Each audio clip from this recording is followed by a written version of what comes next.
마케팅의 근간이 되는 가장 기초적인 개념은 욕구입니다. 마케팅에서는 욕구를 본원적 욕구와 구체적 욕구로 구분하여 사용하고 있는데, 이 중 본원적 욕구란 인간이 느끼는 무언가에 대한 결핍 상태를 말합니다. 심리학자 매슬로우는 인간이 느끼는 본원적 욕구를 몇 가지 단계로 나누어 설명하고 있습니다. 가장 하위 단계에 해당하는 생리적 욕구란 배고픔, 신체에 대한 보호, 따뜻함과 안전에 대해 느끼는 결핍 등을 말하며, 소속감, 애정 등은 사회적 욕구에 해당하고, 지식과 자기 표현에 대한 갈망은 개인적 욕구라 합니다. 매슬로우의 욕구 단계로는 반드시 암기해두기 바랍니다. 구체적 욕구란 본원적 욕구가 구체적, 수단적 형태로 변화된 단계를 말합니다.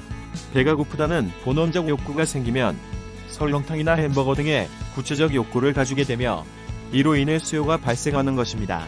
마케터는 그들이 참여하는 시장 안에서 본원적 욕구와 구체적 욕구, 수요가 어떤 관계를 가지고 변하는지를 모니터링해야 합니다.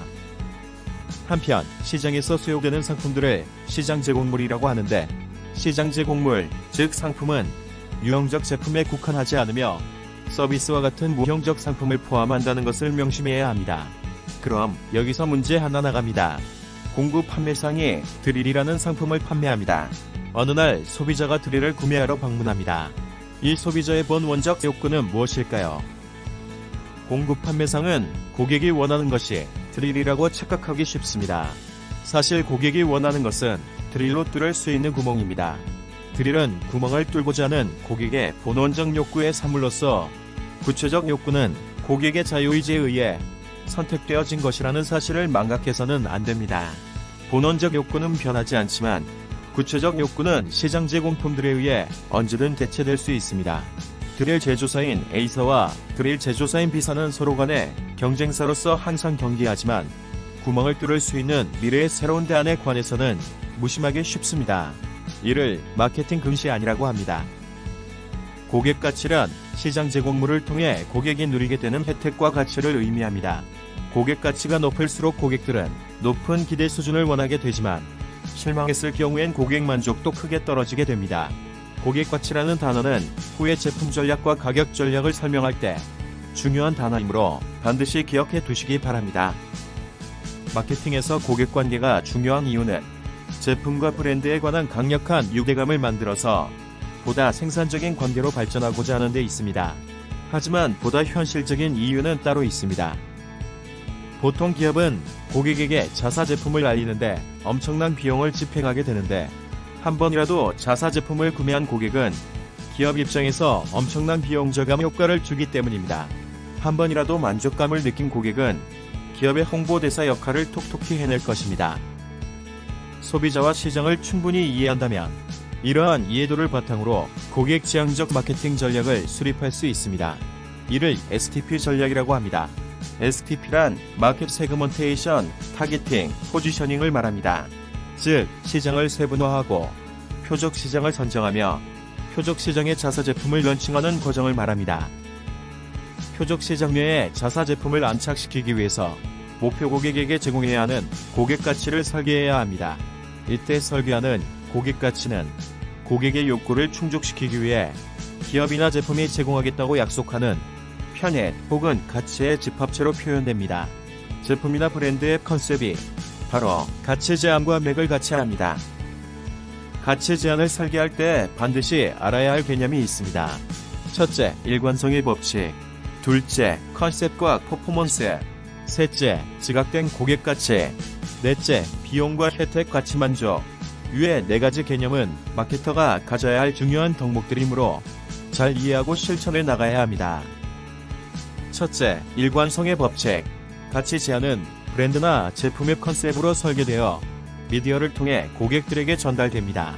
이런 과정에서 광고팀은 광고 자체의 인지도나 도달률을 최우선의 과제로 삼는 경우가 많기 때문에 CR팀에서는 과장하거나 창조적인 표현을 활용하는 사례가 많습니다. 이렇게 설계된 광고는 광고 자체의 인지도는 올라가지만 브랜드나 제품의 메시지가 왜곡되어 판매로 이어지지 않는 결과를 낳습니다. 그러므로 마케터는 자신이 설계한 메시지가 고객들에게 일관되게 전달될 수 있도록 모든 과정에 관여해야 합니다. 둘째, 컨셉과 퍼포먼스. 가치 제안, 즉 컨셉은 고객을 향한 다짐이자 약속입니다.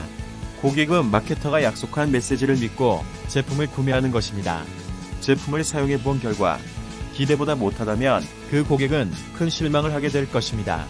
퍼포먼스란 제품의 실현을 의미하는데 마케터는 자신이 기획한 제품의 퍼포먼스를 객관적으로 평가하여 이를 컨셉에 반영해야 합니다. 불필요하게 과장된 컨셉은 충성 고객을 만들지 못하는 결과를 초래합니다. 셋째, 지각된 고객 가치. 고객 가치가 고객에게 직접 전달되는 경우는 거의 없습니다. 광고, 홍보, 고객 체험, SNS 등 다양한 채널과 매체를 통해 전달되는데 하나의 메시지가 온전하게 고객에게 전달되는 것은 불가능합니다. 일부의 메시지만 전달되거나 고객들에 의해 선별적으로 지각되며 심지어 고객들에 의해 왜곡되어 인지되는 경우도 있습니다. 어느 경우라 하더라도 고객은 자신이 지각한 고객 가치를 기준으로 상품을 구매한다는 사실을 알고 있어야 합니다. 넷째, 비용과 혜택 가치 만족. 마케터가 설계한 가치 제안은 구체적인 제품, 상품이라는 외형의 모습을 갖추고 특정된 가격에 거래됩니다. 특정된 가격은 고객 입장에서 본원적 욕구를 채우기 위한 비용이 됩니다. 현명한 고객은 비용이라는 개념으로 제품을 구매하는 데 주저하게 됩니다. 그래서 마케터는 추가적으로 혜택과 가치라는 개념을 상품에 기입하게 되었으며 고객들은 더 이상 비용이라고 인지하지 않고 자신을 위한 가치 투자라고 판단하게 되었습니다. 마케터는 자사의 제품을 구매하는 것이 매우 현명한 판단이었음을 지속적으로 말해줘야 합니다. 이상으로 마케팅에 관한 기본적인 개념에 관해 살펴보았습니다. 생소한 마케팅 용어들은 반드시 암기하셔야 다음 강의를 이해하는 데 도움이 됩니다.